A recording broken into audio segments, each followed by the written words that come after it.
La mise en application, si elle est passée, c'est dans 3 mois, dès septembre. Le droit à la sécurité juridique, il n'est pas là. On ne peut pas changer les lois comme ça toutes les 5 minutes. Donc le Conseil constitutionnel peut retoquer.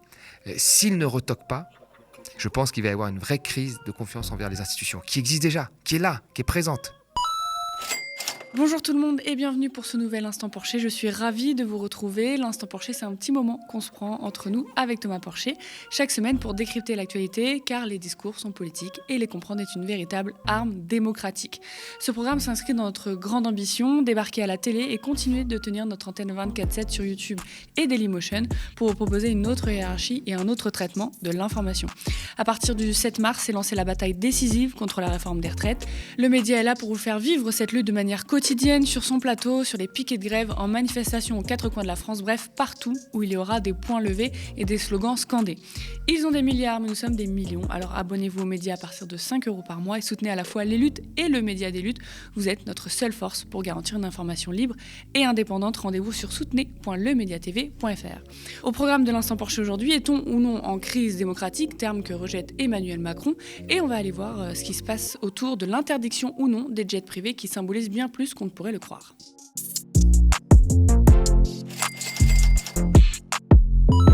Jeudi marquait l'acte 11 des journées de mobilisation intersyndicale contre la réforme des retraites où au moins 570 000 personnes, selon le ministère de l'Intérieur, et 2 millions selon la CGT, ont battu le pavé dans des dizaines de villes en France. Journées de mobilisation qui ponctuent des grèves reconductibles dans plusieurs secteurs, des manifestations autonomes et des actions de blocage ou coupure d'électricité.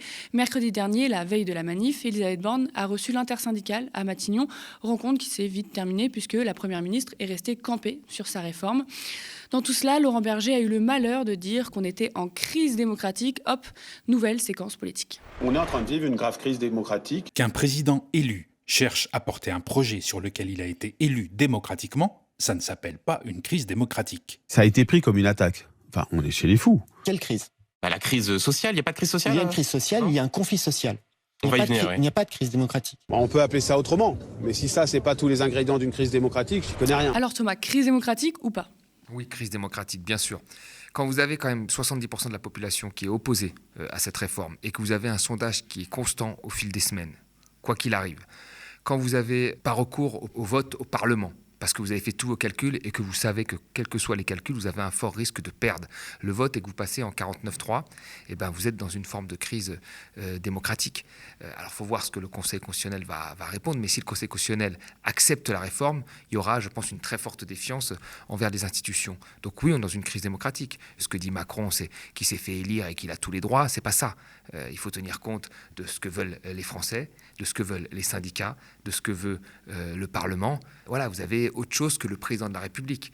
Si on ne tient pas compte de tous ces corps, il y a un problème. Et donc oui, on est dans une crise démocratique parce que tous ces gens sont opposés à la réforme des retraites. Puis la démocratie, c'est pas juste voter tous les 5 ans, quoi. Non, exactement, c'est pas juste voter tous les 5 ans. Après, Emmanuel Macron a l'air de penser que c'est ça, alors qu'on se souvient dans quelles conditions s'est fait l'élection présidentielle, parce que tout a été fait pour éviter le débat. Si on avait posé un vrai débat sur la réforme des retraites, qu'on en avait vraiment discuté comme aujourd'hui, probablement qu'il n'aurait pas eu le même score. Il a tout fait pour utiliser le contexte géopolitique et le fait qu'il soit président pour faire sa campagne, en réalité. Donc il a minimisé les débats parce qu'il savait que sur son bilan, il n'y avait pas grand-chose de positif à dire. Et donc il a gagné comme ça, en fait. Et après, il a gagné parce que des gens ont voté contre, on connaît tous l'histoire, et que lui-même l'a reconnu, mais que maintenant il fait comme s'il avait eu ce grand engouement et cette majorité, qu'il avait été face à un président de droite, comme il y a eu des oppositions gauche-droite à une époque, et pas un candidat d'extrême droite. C'est malhonnête de voir la situation comme ça. Alors, il y a une autre pente très glissante que prend le gouvernement et Gérald Darmanin dans cette séquence politique. On va regarder. Vous parlez de la Ligue des droits de l'homme, je ne connais pas les subventions données par l'État, mais effectivement, je pense que ça mérite d'être regardé dans le cadre des actions qu'ils ont pu mener. Mais je rappelle que beaucoup de collectivités locales aussi les financent. Voilà. Non, mais je le dis aux représentants des collectivités locales également que vous êtes. Voilà. Donc, ce n'est pas qu'une question, il n'y a pas que l'État. Donc, le ministre de l'Intérieur, après avoir annoncé la volonté de dissoudre le mouvement des soulèvements de la terre, même si c'est un mouvement avec énormément de syndicats, d'assauts, d'ONG, de citoyens, de paysans, bref, maintenant il veut questionner la Ligue des droits de l'homme, car ils ont osé critiquer le dispositif de maintien de l'ordre pendant la manifestation contre les méga-bassines à Sainte-Soline, et ils ont rapporté la situation sur place, notamment avec le SAMU bloqué par les gendarmes pour récupérer un blessé grave tombé dans le coma. Est-ce que là, il y a de quoi être choqué de cette sortie ? Là, on dépasse une limite, clairement. Quand vous vous attaquez à une association qui s'appelle la Ligue des droits de l'homme et qui existe depuis 160 ans, et que vous vous dites, tiens, je vais aller voir quelles subventions on leur donne et s'il n'y a pas moyen de leur retirer des subventions, parce que c'était grosso modo ce qui avait été dit, c'est très grave. Et puis quelle image ça donne de la France? Je veux dire, à l'étranger, pour les gens, vous avez le ministre de l'Intérieur français qui s'attaque à une association de défense des droits de l'homme. C'est comme ça que les gens le voient. Dans un moment où tout le monde, le Conseil de l'Europe, mais aussi Amnesty International, alerte Emmanuel Macron sur sa façon sur le maintien de l'ordre en vigueur actuellement. Donc je pense que ça s'ajoute à cette image-là. Et puis Macron, qui jouissait en fait au début de son premier quinquennat, un peu d'une image d'homme progressiste, ouvert sur le monde, contrairement à Trump et Salvini à l'époque, là on voit la réalité de ce qu'est le macronisme. C'est en fait le passage de réformes douloureuses que les gens ne veulent pas et un maintien de l'ordre, un maintien des populations assez difficile. Et là, le fait que Darmanin dise en plus, je vais aller voir moi quels sont les financements de la Ligue des droits de l'homme, ça montre que là, il y a une escalade de plus en plus. Justement, parlant d'escalade, il y a les groupes Renaissance et Horizon Apparentés qui ont annoncé une commission d'enquête sur, je cite, la structuration, le financement, l'organisation des groupuscules, la conduite des manifestations illicites violentes sur les 2 semaines à partir du 16 mars. Donc ça vise concrètement le mouvement contre la réforme des retraites. Il y a un extrait éclairant d'Olivier Dussopt, on va regarder. Il y a une extrême droite en France, mais il y a aussi une ultra gauche. Vous et collectivement au gouvernement, entendu taper matin, midi et soir sur Jean-Luc Mélenchon sur la France Insoumise que sur le Rassemblement National. Dans la période récente, vous avez choisi votre cible. Dans la période récente, qui a organisé l'obstruction, la France Insoumise. Et dans la période récente, c'est eux qui ont tout fait pour délégitimer nos institutions. Et donc c'est un combat que nous menons. Et donc j'ai l'impression que ça marche, l'extrême droite récolte les lauriers d'une mobilisation à laquelle elle est complètement absente. Parce que là, Olivier Dussopt vient de le dire. On l'avait déjà dit ici, sur le programme économique, en réalité, la Macronie, c'est la droite. Et la droite et l'extrême droite sur le programme économique, même s'il y a eu des changements parfois de Marine Le Pen à un moment qui voulait sortir de l'euro, à un moment qui a critiqué l'Italie, mais qui ensuite veut rembourser la dette, et ainsi de suite. On en avait discuté sur un ancien épisode. Sur les programmes économiques, c'est à peu près la même chose. Là, vous regardez en Italie que fait Mélanie d'extrême droite. Elle applique un programme vraiment dans les clous de ce que veut la Commission européenne, c'est-à-dire réduction des déficits, etc. Et puis un programme fort contre l'immigration. Et c'est le projet, grosso modo, de Marine Le Pen, même si après, par stratégie, elle peut changer son programme économique. Donc, on dit toujours qu'il y a une grosse différence entre ce qu'est le Rassemblement national et la droite. Moi, je pense qu'il y a une forme de continuité. En tous les cas, sur l'économie, il n'y a pas de grande différence. Et on voit bien, en fait, là, le jeu du centre, c'est-à-dire que ça les arrange bien de dire que eux c'est le rempart contre l'extrême droite, et puis ça les arrange bien d'utiliser l'extrême droite quand il faut passer des votes ou quand il faut affaiblir ce qu'ils appellent l'extrême gauche, c'est-à-dire la NUPES et en partie la France Insoumise, parce qu'il y a quand même une obsession contre Mélenchon. Je pense même que pour aller plus loin, le but en réalité, dans les scénarios plausibles de Macron et même du centre, c'est que Marine Le Pen, elle gagne à la prochaine élection pour que l'opposition, ce soit eux maintenant, l'opposition raisonnée face à l'extrême et qu'ils reprennent le pouvoir en 2032. Il y a 3 blocs aujourd'hui, il y a 3 blocs en France. Il y a le centre, la Macronie, avec la droite et le PS réformiste. Vous avez la gauche, avec Mélenchon en lead, et vous avez l'extrême droite. Si vous tapez sur l'extrême gauche, il reste un duel extrême droite-centre. Extrême gauche en plus, qui n'est pas l'extrême gauche, mais qui adore appeler extrême gauche pour justement la diaboliser et ériger Emmanuel Macron, comme tu viens de le dire, en homme responsable. Sur la réforme des retraites, je l'ai dit, Elisabeth Borne a reçu donc les syndicats. Ça n'a pas servi à grand-chose apparemment. Est-ce que c'était une mascarade un peu ce rendez-vous ? À partir du moment où, vous savez, le texte est passé en 49.3, elle aurait dû les recevoir avant. Quand il demandait d'être reçu, par Macron d'ailleurs, c'était avant le vote. Là, c'est passé en 49.3. Donc en réalité, là, Elisabeth Borne, elle n'a plus trop son mot à dire maintenant. En fait, c'est le président qui doit trancher. Soit il fait comme Chirac avec le CPE. Il dit, bon, ça a été voté très bien, et puis je ne le mets pas en application, parce que parfois, il faut savoir entendre ce qu'on nous dit. C'est ce qu'a fait Chirac pour le CPE, un homme de droite. C'est ce qu'on a fait aussi un peu pour la retraite à points, qui est passé dans le texte, mais qui n'a pas été appliqué. Macron, il a le pouvoir de dire ça, mais ce n'est pas Borne qui peut dire ça. Donc Borne, elle est utilisée comme un fusible, là. Elle reçoit les syndicats tout en disant qu'elle ne peut rien faire parce que la loi est passée au 49.3.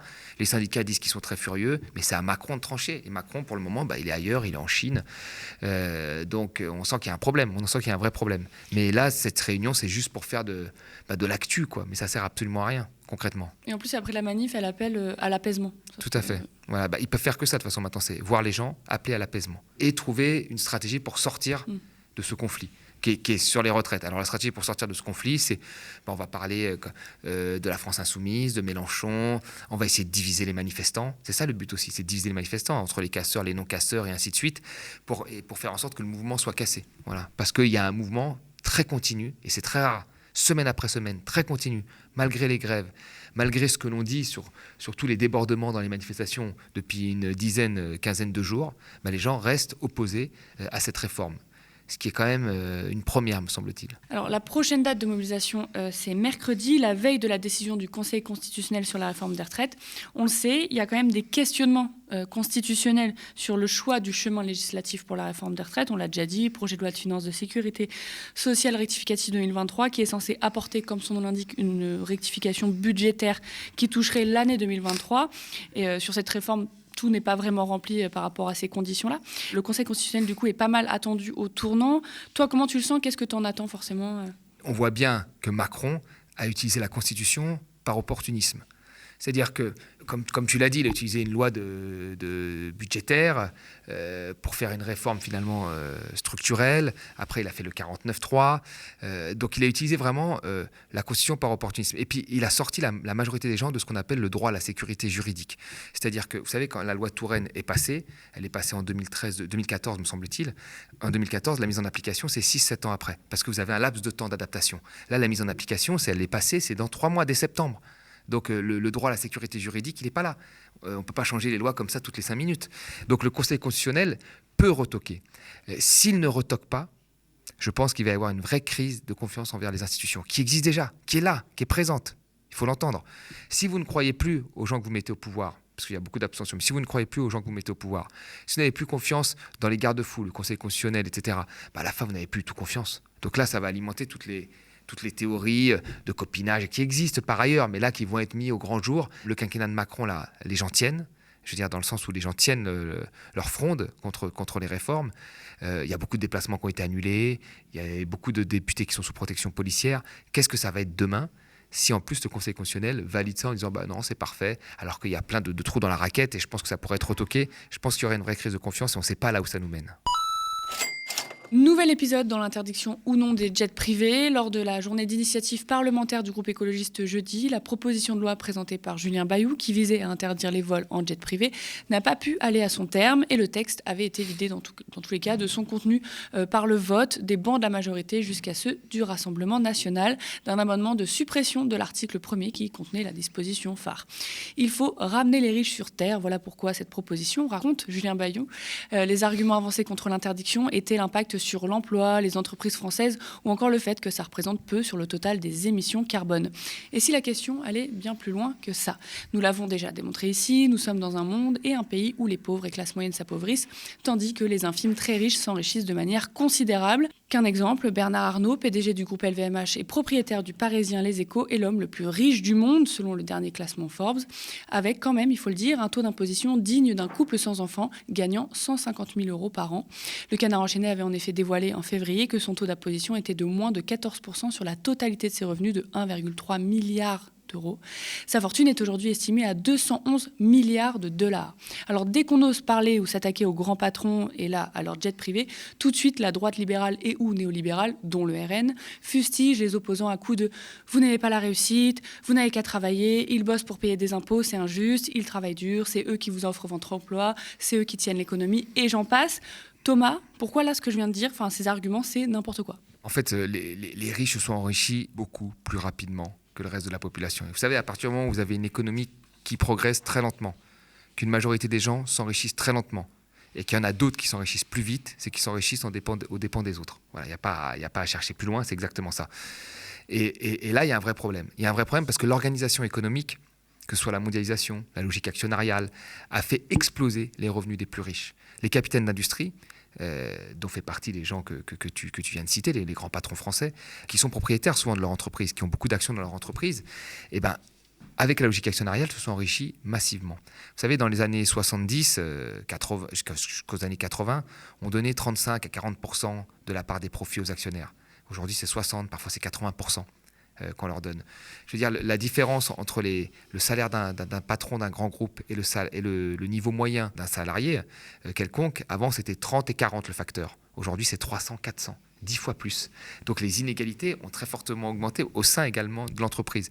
Donc la part du gâteau, elle revient plus finalement aux plus riches qu'au reste de la population. Et c'est en ça que ça devient très injuste. Parce que finalement, les populations, la majorité de la population a vu ses revenus moins augmenter, sa pression fiscale toujours aussi forte, quand vous avez une petite partie de gens qui ont vu leurs revenus beaucoup plus augmenter avec une pression fiscale moins forte. J'ai déjà dit quelques arguments contre cette interdiction tout à l'heure, mais Nicolas Ray, député LR, a osé dire qu'interdire brutalement les jets, ce serait se priver d'un outil de développement économique et de désenclavement pour nos territoires ruraux. Qu'est-ce que symbolise ce vote pour toi ? Ça va un peu plus loin, en fait, cette question des jets. C'est ce qui est impressionnant sur la sortie de ce député, c'est qu'en fait, il y a eu beaucoup de petites lignes qui ont fermé, énormément de petites lignes, de petites gares qui ont fermé pour des raisons économiques, ce qui a enclavé très fortement certaines régions françaises, très fortement. Dans l'Union européenne, dans la construction, il fallait la mobilité des capitaux, la mobilité des hommes, on pensait que les hommes allaient bouger dans tous les sens. La mobilité n'est pas aussi forte qu'on le dit. Et là, vous avez quelqu'un qui vous dit que les jets privés, il y en a, enfin, je veux dire, pour posséder un jet privé, c'est une fortune d'1 milliard à peu près en moyenne quand vous achetez votre jet privé. Les Falcon que l'on vend d'Assaut, c'est 17 millions le premier prix. Donc c'est pas tout le monde. Enfin, on les compte sur les doigts d'une main, de deux mains peut-être, ceux qui ont des jets privés. Donc c'est pas énormément de monde. Donc quand vous commencez à dire ça, c'est qu'on voit que cette personne parle à la place du patron.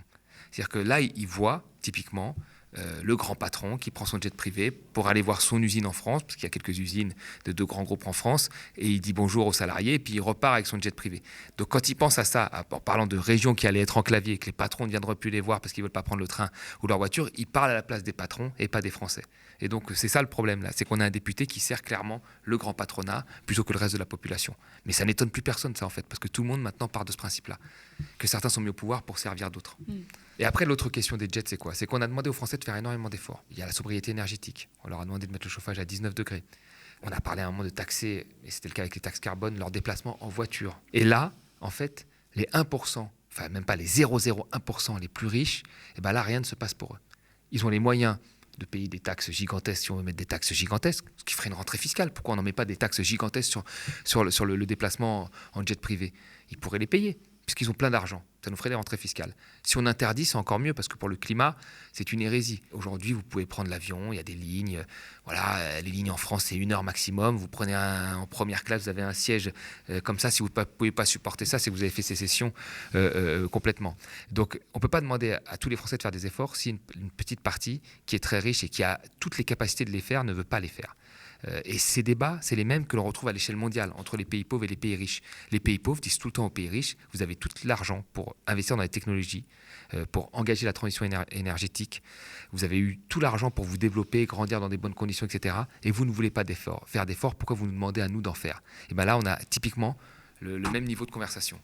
Comment on peut demander à des gens de faire attention quand vous en avez une infime partie très très riche qui a tous les moyens de s'adapter, qui ne veulent pas faire attention. Surtout que c'est les plus riches qui ont les plus grosses empreintes carbone. Oui, il y a des études qui ont été faites par Lucas Chancel et d'autres qui montraient en fait que les 1% de la population étaient responsables, polluaient autant que les 50% les plus pauvres. Voilà, donc ça veut tout dire. 1% pollue autant que les 50% les plus pauvres. Est-ce que les Français sont plus déterminés que les autres sur cette question de justice sociale, dans le sens où on est souvent targué de se soulever pour pas grand-chose, on fait même limite sourire à l'international de toujours partir en manif, sans parler des systématiques références à la Révolution française ? Et moi, je pense qu'il y a eu cette histoire, la Révolution française, qui reste dans la tête des gens. Et puis après, on aime bien dire que les Français n'aiment pas les riches. Souvent, on vous le dit comme ça. Les Français n'aiment pas la réussite, c'est ce qu'on aime bien dire, pour stopper le débat. Pour dire, écoutez, les Français n'aiment pas la réussite, et puis chez nous, on a un modèle social, on a une dépense publique élevée, donc circuler, il n'y a rien à voir. En réalité, c'est plus compliqué que ça. Effectivement, aux États-Unis, les inégalités sont plus fortes que chez nous. Ça, c'est une réalité. Mais chez nous, les inégalités se sont creusées quand même. C'est aussi une réalité. La question n'est pas qu'il n'y ait plus de riches, la question n'est pas de prendre tout aux riches, la question est de faire en sorte que les riches contribuent à la même hauteur que les autres, en pourcentage, en pression fiscale à la société, et que leur richesse évolue du même niveau, voire moins vite, comme ça a été le cas pendant les 30 Glorieuses, que le reste de la population. Parce qu'un riche qui devient riche, mais beaucoup moins vite, il n'y a pas de problème. Là, vous savez, depuis ces 10 dernières années, la fortune des 500 premières familles françaises, elle a été multipliée par 5. Elle est passée de 200 milliards à 1000 milliards. Si elle était passée de 200 milliards à 800 milliards, ça aurait changé quoi ? Rien. De 200 milliards à 500 milliards, rien du tout. Donc vous voyez, multiplié par 5, qui en 10 ans a vu sa fortune multipliée par 5 ? Personne. personne dans la population normale, y compris quelqu'un qui gagne 10 000 euros par mois. Donc là, il y a quand même des questions à se poser. Et puis cette question ne traverse pas que la France. Quand vous regardez par exemple le succès du livre de Piketty, un livre sur les inégalités, sorti il y a 10 ans, il a eu un succès d'abord aux États-Unis, avant d'avoir un succès chez nous. Il est sorti chez nous, il y a eu beaucoup de critiques en disant que c'était un communiste qui écrivait ça, le capital, marxiste, etc. Il était au numéro 1 des ventes aux États-Unis. Je veux dire, ça veut dire quelque chose. Dans toutes les constitutions du monde, vous regardez la constitution américaine, française, vous prenez même la chinoise, russe, il y a toujours le mot justice sociale. Donc tous ces pays sont traversés par ces questionnements, en fait, autant que chez nous. Voilà. Donc il ne faut pas dire oui, pour couper le débat. La réalité, c'est que tous les pays prennent à cœur cette question-là. Après, est-ce que les politiques suivent ? Non. Mais c'est la question de la justice sociale est au cœur de tous les débats. Puis il y a des beaux mouvements internationaux. Je pense à nos voisins belges qu'on est allés voir et qui sont venus nous voir à Paris pendant les manifestations et avec qui on a fait des reportages d'ailleurs sur le média. Exactement, qui nous soutiennent. Et rappelons-le quand même que c'était pareil il y a 10 ans, quand il y a eu Occupy Wall Street. C'est eux qui ont théorisé, ces manifestants qui ont dit « nous sommes les 99%. Les 99 contre les 1%, c'est eux qui ont théorisé ça. Et donc c'est intéressant. C'est intéressant de voir que la masse sent... En fait, les inégalités, c'est pas quelque chose de 40-60. C'est la majorité contre une petite partie qui s'enrichit trop vite. Ce programme s'inscrit dans notre grande ambition, débarquer à la télé et continuer de tenir notre antenne 24/7 sur YouTube et Dailymotion pour vous proposer une autre hiérarchie et un autre traitement de l'information. À partir du 7 mars, s'est lancée la bataille décisive contre la réforme des retraites. Le média est là pour vous faire vivre cette lutte de manière quotidienne, sur son plateau, sur les piquets de grève, en manifestation aux 4 coins de la France, bref, partout où il y aura des points levés et des slogans scandés. Ils ont des milliards, pour le coup, mais nous sommes des millions. Alors abonnez-vous aux médias à partir de 5 € par mois et soutenez à la fois les luttes et le média des luttes. Vous êtes notre seule force pour garantir une information libre et indépendante. Rendez-vous sur soutenez.lemediatv.fr. Chaque geste compte. Alors vos j'aime, partages et pubs autour de vous sont également indispensables. Nous sommes ravis de décrypter l'actualité avec Thomas et vous chaque semaine. Merci de toujours nous suivre. Pour tous vos commentaires et pouces en l'air sous la vidéo, spectateurs, abonnés, donatrices et sociaux, je vous dis à la semaine prochaine.